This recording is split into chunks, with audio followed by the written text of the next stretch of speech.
Hello everyone and welcome back to another video. In today's video I'm going to show you how to connect Etsy to IFTTT. Okay, so actually guys, first you will need to go to the IFTTT.com website and log in or create a free account, and then you will need to search for Etsy. So just go ahead and click on explore right here at the top of the page, and then just look for Etsy by using the search bar.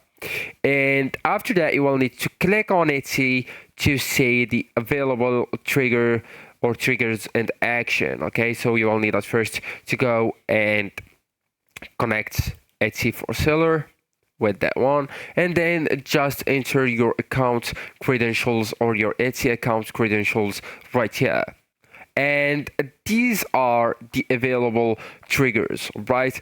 So you'll need to note that the IFTTT has limited Etsy triggers compared to Zapier or Make. Usually it supports the get SMS alerts for new Etsy sales, pin your new Etsy listing to Pinterest, etc. Okay, so it's limited.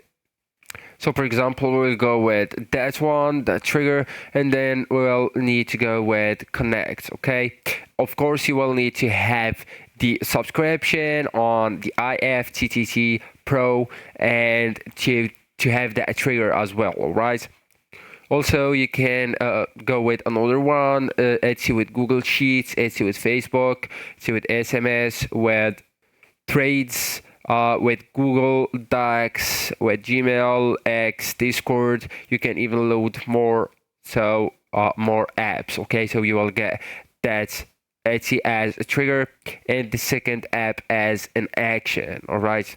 So actually guys, that's it. This is the end of the video. Thank you so much for watching and goodbye.